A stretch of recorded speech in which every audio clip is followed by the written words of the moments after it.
Kung meron man dito nagsasabi na we're gathered here because of politics, gusto namin humarap siya rito para sabihin sa amin directly.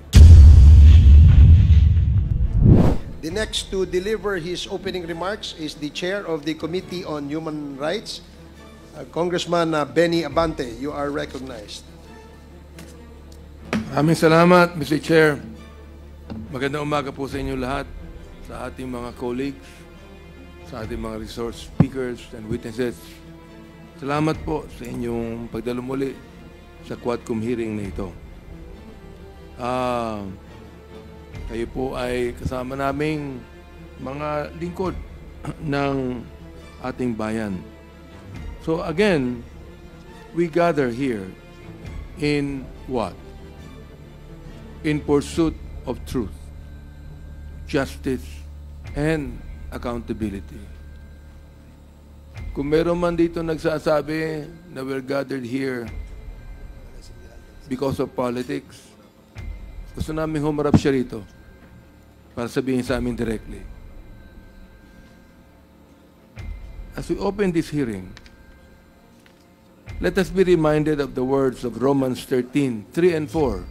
And I would like to read in quote, "For rulers are not a terror to good works, but to the evil."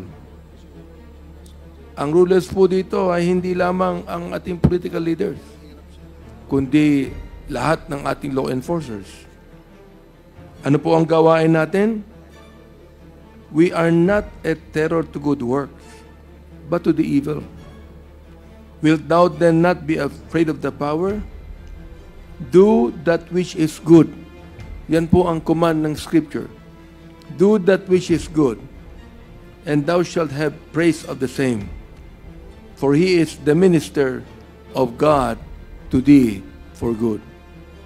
Ang bawat opisyal po ng bayan ay tinawag na ministro ng Diyos para sa kabutihan. So ito po ang sinasabi, do that which is good. This is the standard by which we measure our actions in this quest for justice. This is the challenge to all who hold power, whether in government, law enforcement, or public service. Power must never be abused in order to shield wrongdoers. It must never be wielded to sow fear among the innocent. Power must serve only one purpose: to uphold what is just and to bring evil to account. Yet, time and time again, in the course of these hearings, we have seen the opposite. Those entrusted with the duty to protect have enabled injustice. Those who swore to uphold the law have hidden behind silence. Those called to testify, like former PIDEA Chief Wilkins Villanueva, and I would never question his good record in the Philippine National Police. I admire what he has done. But he has refused to answer the people's questions, forcing us to cite them for contempt. This is not a mere legal matter. It is a moral one. After all, the first laws that were made in the world were based upon a moral code. If we are to serve justice, if we are to save our countrymen from the clutches of extrajudicial killings, illegal drugs, and pogos that have corrupted our institutions, then we must do that which is good.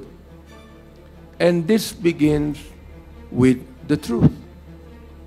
May mga taong pinapasalamatan ang dating administrasyon sa war on drugs. Kine-question kami kung mas maganda ba na ang Pilipinas ay mahulog sa droga kaysa labanan ng droga. Sinabi namin, inulit-ulit namin dito, sinuportahan namin ang dating administrasyon sa war on drugs. Binanggit ko sa ating former president, ang hindi ko lang maintindihan kung bakit kinakailangang pumatay ng more than 30,000 people para mawala ang drugs. Ang question dito ito, nawala ba? Hindi nawala ang drugs. Ganun pa rin. Ang inaakala po namin dito, ay baka naman tinanggal natin ang kompetisyon para ang maiwan na lamang sa drug trade ay yung mga nasa kapangyarihan. Yun ang nais kong sabihin. Oho, ayaw po natin mahulog ang bansa sa droga. Ayaw po natin yan. Pero ayaw din natin na ang buong Pilipinas maging killing fields, na pumatay tayo, na hindi sinusunod ang ating saligang batas. Dito po ay atin nang nakita. Nung tinanong namin, bakit binaril to? Bakit pinatay ito? Sapagkat order po ito ng aming nakakataas. Kahit po ba ang order na nakakataas ay hindi ayon sa saligang batas, susundin ng ating mga law enforcers? Ano po ang sagot ng ating mga ibang law enforcement officials? Hindi po. Dapat sundin ang saligang batas. Ang ating Senador Boto de la Rosa, nung tinanong siya, ayaw naman yung humarap sa amin. Pinapaharap namin para maging malinaw lahat ng bagay. Anong ginagawa niya? Nagpupunta sa media. Kung ano-ano pinagsasabi niya. Sinisipa niya ang mga kapulisan na alam nila ang batas. Hindi nila dapat sundin ang nakakataas sa kanila kung naniniwala sila na hindi ito ayon sa batas. Pero sinunod Di ba? Now, yet, kahit na po sa kanya mga bagay, mga kababayan, I am not without hope. Mga kasama, the Quadcom was not convened to chase imaginary shadows. We are here because lives have been lost, because families have been torn apart, because organized crime operating under the guise of legal businesses has found protection in our own institutions, because a few law enforcers, hindi namin nila lahat, a few law enforcers have chosen to become instruments of terror instead of being ministers of justice. As I've said, hindi kami nawawala ng pag-asa dito. For history and experience tell us that there is always hope in the pursuit of righteousness. Hope that those who were once silent in the face of injustice will now have the courage to speak. Sinabi ko po yan sa Committee on Human Rights na huwag na kayong matakot sapagkat gumagawa na tayo ng paraan upang ma-address ang problemang ito. Pero nais kong sabihin sa ating mga kababayan, marami pa rin naging biktima ng pagpatay ay natatakot tumabas. Bakit natatakot? Yan po ba ang ibig sabihin ng leadership? Manakot tayo ng tao para sumunod sa atin? O maging halimbawa tayo ng tamang panunungkulan para ang tao at ang bayan ay sumunod sa atin? Hope that those complicit in wrongdoing will find the resolve to make things right.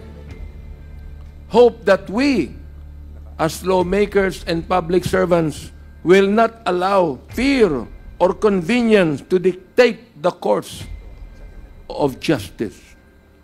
To those who come before this committee, to those who still hesitate, To those who are reluctant and afraid to speak the truth, do that which is good. Not for us, not for politics, but for your countrymen who have suffered in silence. For the time for evasion has passed. The time for justice is now. Let these hearings be evidence of our commitment and proof of our resolve.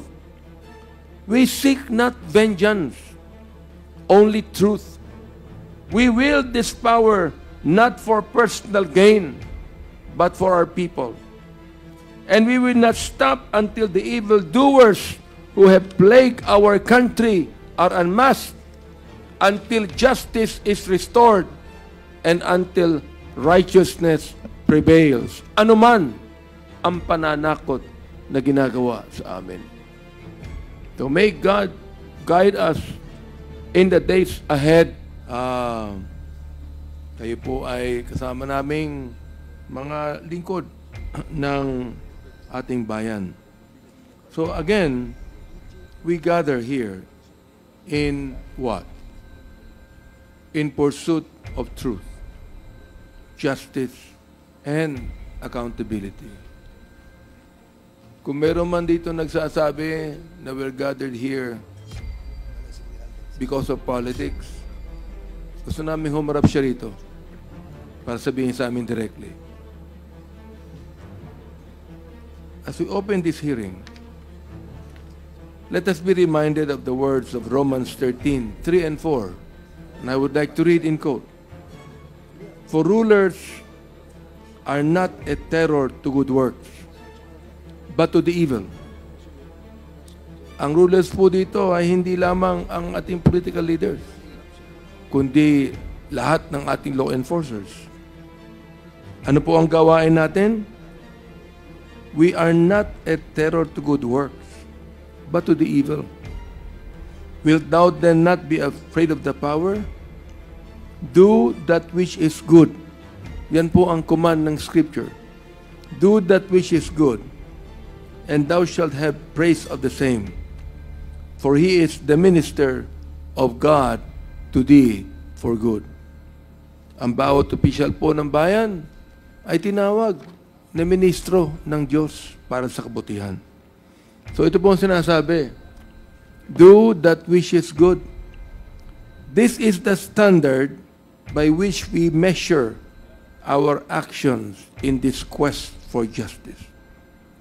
This is the challenge to all who hold power, whether in government, law enforcement, or public service. Power must never be abused in order to shield wrongdoers. It must never be wielded to sow fear among the innocent. Power must serve only one purpose: to uphold what is just and to bring evil to account. Yet, time and time again, in the course of these hearings, we have seen the opposite. Those entrusted with the duty to protect have enabled injustice. Those who swore to uphold the law have hidden behind silence. Those called to testify, like former PIDEA Chief Wilkins Villanueva, and I would never question his good record in the Philippine National Police. I admire what he has done. But he has refused to answer the people's questions, forcing us to cite them for contempt.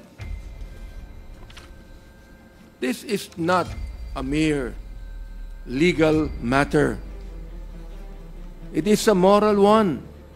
After all, the first laws that were made in the world were based upon a moral code.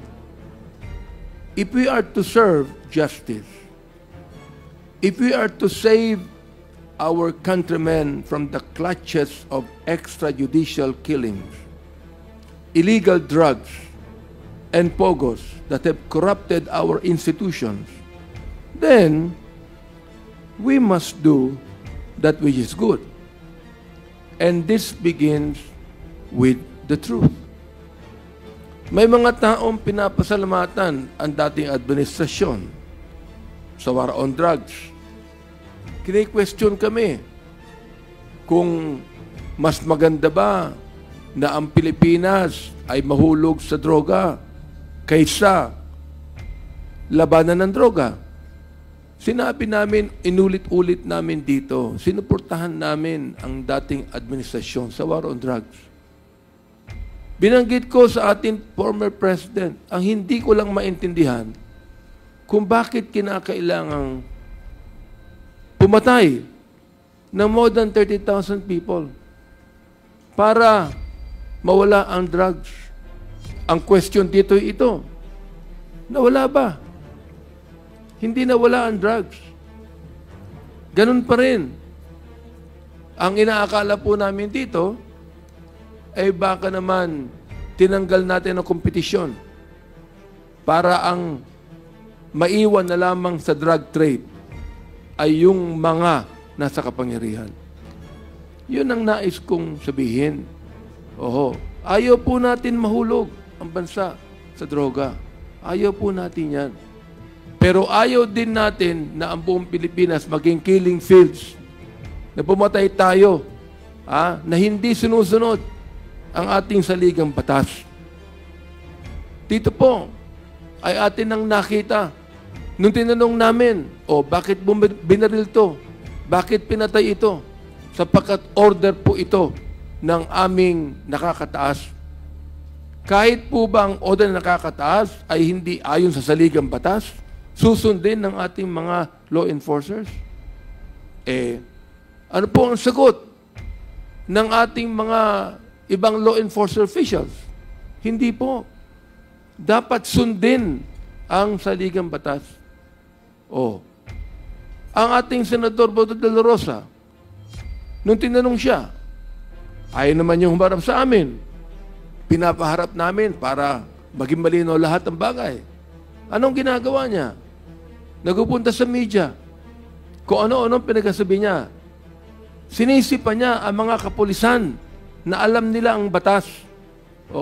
Hindi nila dapat sundin ang nakakataas sa kanila kung naniniwala sila na hindi ito ayon sa batas. Pero sinunod Di ba? Now, yet, kahit na po sa kanya mga bagay, mga kababayan, I am not without hope.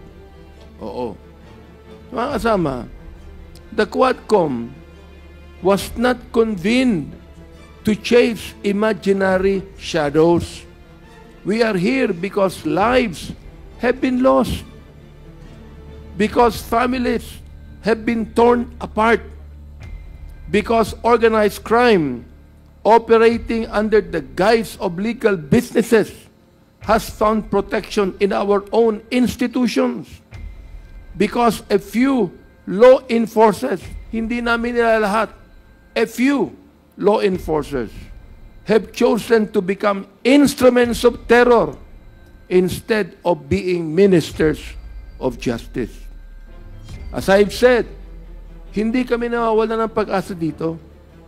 For history and experience tell us that there is always hope in the pursuit of righteousness. Hope that those who were once silent in the face of injustice will now have the courage to speak. Sinabi ko po yan sa Committee on Human Rights na huwag na kayong matakot sapagkat gumagawa na tayo ng paraan upang ma-address ang problemang ito. Pero nais kong sabihin sa ating mga kababayan, marami pa rin naging biktima ng pagpatay ay natatakot lumabas. Bakit natatakot?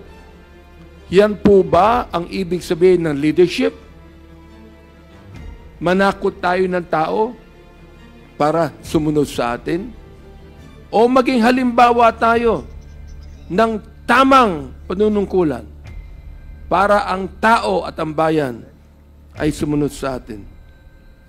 Hope that those complicit in wrongdoing will find the resolve to make things right. Hope that we, as lawmakers and public servants, will not allow fear or convenience to dictate the course of justice. To those who come before this committee, to those who still hesitate, to those who are reluctant and afraid to speak the truth, do that which is good. Not for us, not for politics, but for your countrymen who have suffered in silence. For the time for evasion has passed. The time for justice is now. Let these hearings be evidence of our commitment and proof of our resolve. We seek not vengeance, only truth.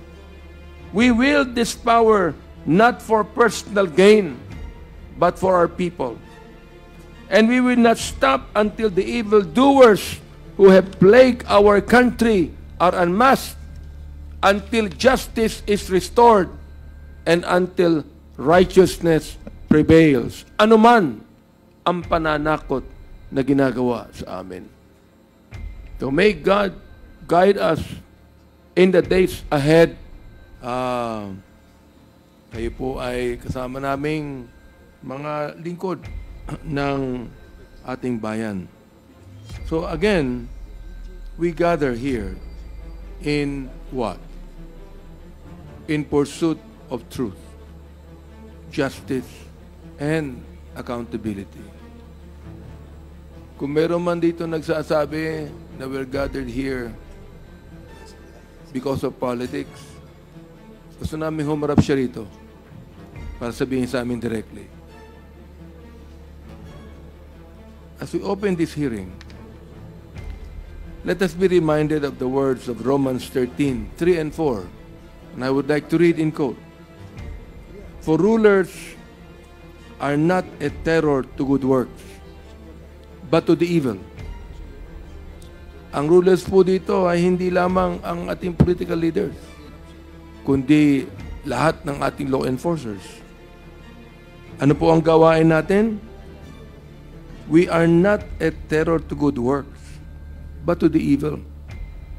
Wilt thou then not be afraid of the power? Do that which is good. Yan po ang command ng Scripture. Do that which is good, and thou shalt have praise of the same. For he is the minister of God to thee for good. Ang bawat opisyal po ng bayan ay tinawag na ministro ng Diyos para sa kabutihan. So ito po ang sinasabi, do that which is good. This is the standard by which we measure our actions in this quest for justice. This is the challenge to all who hold power, whether in government, law enforcement, or public service. Power must never be abused in order to shield wrongdoers. It must never be wielded to sow fear among the innocent. Power must serve only one purpose: to uphold what is just and to bring evil to account. Yet, time and time again, in the course of these hearings, we have seen the opposite. Those entrusted with the duty to protect have enabled injustice. Those who swore to uphold the law have hidden behind silence. Those called to testify, like former PIDEA Chief Wilkins Villanueva, and I would never question his good record in the Philippine National Police. I admire what he has done. But he has refused to answer the people's questions, forcing us to cite them for contempt. This is not a mere legal matter. It is a moral one. After all, the first laws that were made in the world were based upon a moral code. If we are to serve justice, if we are to save our countrymen from the clutches of extrajudicial killings, illegal drugs, and pogos that have corrupted our institutions, then we must do that which is good. And this begins with the truth. May mga taong pinapasalamatan ang dating administrasyon sa war on drugs. Kine-question kami kung mas maganda ba na ang Pilipinas ay mahulog sa droga kaysa labanan ng droga. Sinabi namin, inulit-ulit namin dito, sinuportahan namin ang dating administrasyon sa war on drugs. Binanggit ko sa ating former president, ang hindi ko lang maintindihan kung bakit kinakailangang pumatay ng more than 30,000 people para mawala ang drugs. Ang question dito ito, nawala ba? Hindi nawala ang drugs. Ganun pa rin. Ang inaakala po namin dito, ay baka naman tinanggal natin ang kompetisyon para ang maiwan na lamang sa drug trade ay yung mga nasa kapangyarihan. Yun ang nais kong sabihin.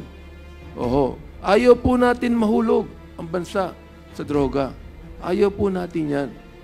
Pero ayaw din natin na ang buong Pilipinas maging killing fields, na pumatay tayo, na hindi sinusunod ang ating saligang batas.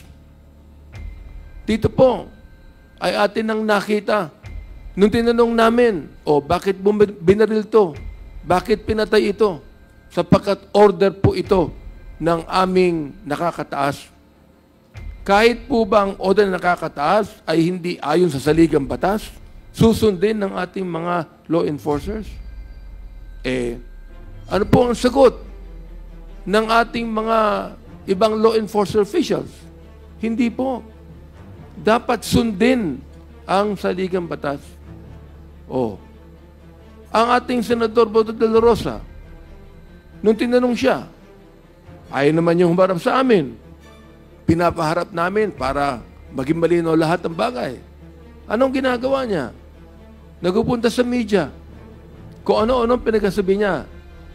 Sinisipa niya ang mga kapulisan na alam nila ang batas. Hindi nila dapat sundin ang nakakataas sa kanila kung naniniwala sila na hindi ito ayon sa batas. Pero sinunod Di ba?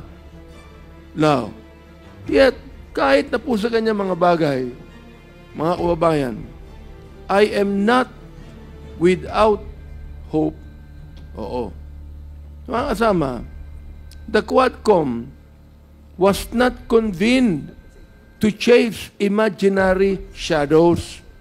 We are here because lives have been lost, because families have been torn apart, because organized crime operating under the guise of legal businesses has found protection in our own institutions, because a few law enforcers, hindi namin nila lahat, a few law enforcers have chosen to become instruments of terror instead of being ministers of justice. As I've said, hindi kami nawawala ng pag-asa dito. For history and experience tell us that there is always hope in the pursuit of righteousness. Hope that those who were once silent in the face of injustice will now have the courage to speak.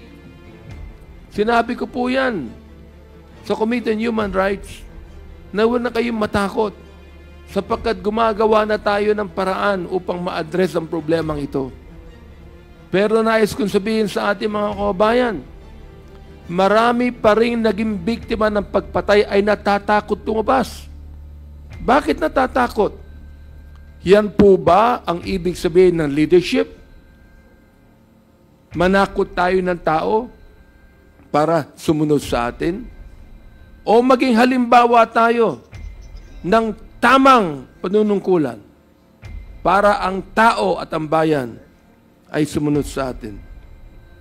Hope that those complicit in wrongdoing will find the resolve to make things right. Hope that we, as lawmakers and public servants, will not allow fear or convenience to dictate the course of justice. To those who come before this committee, to those who still hesitate, to those who are reluctant and afraid to speak the truth, do that which is good. Not for us, not for politics, but for your countrymen who have suffered in silence. For the time for evasion has passed. The time for justice is now. Let these hearings be evidence of our commitment and proof of our resolve. We seek not vengeance, only truth. We wield this power not for personal gain, but for our people. And we will not stop until the evildoers who have plagued our country are unmasked, until justice is restored, and until righteousness prevails. Anuman ang pananakot na ginagawa sa amin. So may God guide us in the days ahead. Maraming salamat po at manigong bagong taon sa inyong lahat. The next to deliver his opening remarks is the Chair of the Committee on Human Rights, Congressman Benny Abante. You are recognized. Maraming salamat, Mr. Chair. Magandang umaga po sa inyo lahat, sa ating mga colleagues, sa ating mga resource speakers and witnesses. Salamat po sa inyong pagdalo muli sa Quadcom hearing na ito. Kayo po ay kasama naming mga lingkod ng ating bayan. So again, we gather here in what? In pursuit of truth, justice, and accountability. Kung meron man dito nagsasabi na we're gathered here because of politics, gusto namin humarap siya rito para sabihin sa amin directly. As we open this hearing, let us be reminded of the words of Romans 13:3 and 4. And I would like to read in quote. For rulers are not a terror to good works, but to the evil. Ang rulers po dito ay hindi lamang ang ating political leaders, kundi lahat ng ating law enforcers. Ano po ang gawain natin? We are not a terror to good works, but to the evil. Wilt thou then not be afraid of the power? Do that which is good. Yan po ang command ng Scripture. Do that which is good, and thou shalt have praise of the same. For he is the minister of God to thee for good. Ang bawat opisyal po ng bayan ay tinawag na ministro ng Diyos para sa kabutihan. So ito po ang sinasabi, do that which is good. This is the standard by which we measure our actions in this quest for justice. This is the challenge to all who hold power, whether in government, law enforcement, or public service. Power must never be abused in order to shield wrongdoers. It must never be wielded to sow fear among the innocent. Power must serve only one purpose: to uphold what is just and to bring evil to account. Yet, time and time again, in the course of these hearings, we have seen the opposite. Those entrusted with the duty to protect have enabled injustice. Those who swore to uphold the law have hidden behind silence. Those called to testify, like former PIDEA Chief Wilkins Villanueva, and I would never question his good record in the Philippine National Police. I admire what he has done. But he has refused to answer the people's questions, forcing us to cite them for contempt.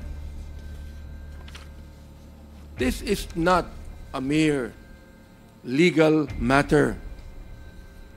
It is a moral one. After all, the first laws that were made in the world were based upon a moral code.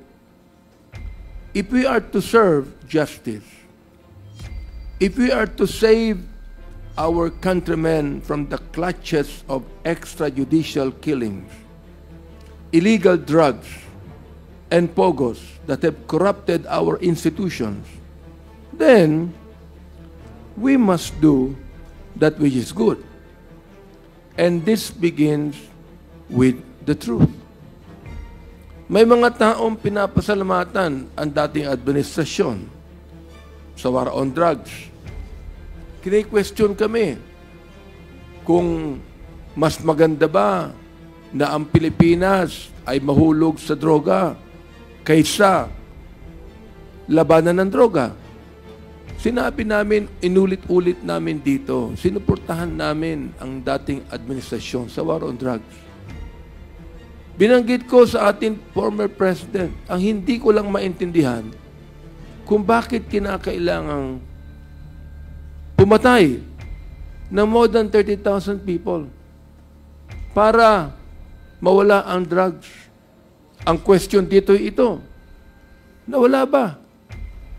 Hindi nawala ang drugs. Ganun pa rin. Ang inaakala po namin dito, ay baka naman tinanggal natin ang kompetisyon para ang maiwan na lamang sa drug trade ay yung mga nasa kapangyarihan. Yun ang nais kong sabihin. Oho, ayaw po natin mahulog ang bansa sa droga. Ayaw po natin yan. Pero ayaw din natin na ang buong Pilipinas maging killing fields, na pumatay tayo, na hindi sinusunod ang ating saligang batas. Dito po ay atin nang nakita. Nung tinanong namin, bakit binaril to? Bakit pinatay ito? Sapagkat order po ito ng aming nakakataas. Kahit po ba ang order na nakakataas ay hindi ayon sa saligang batas, susundin ng ating mga law enforcers? Ano po ang sagot ng ating mga ibang law enforcer officials? Hindi po. Dapat sundin ang saligang batas. Ang ating Senador Boto de la Rosa, nung tinanong siya, ayaw naman yung humarap sa amin. Pinapaharap namin para maging malinaw lahat ng bagay. Anong ginagawa niya? Nagpupunta sa media. Kung ano-anong pinagsasabi niya. Sinisipa niya ang mga kapulisan na alam nila ang batas. Hindi nila dapat sundin ang nakakataas sa kanila kung naniniwala sila na hindi ito ayon sa batas. Pero sinunod Di ba?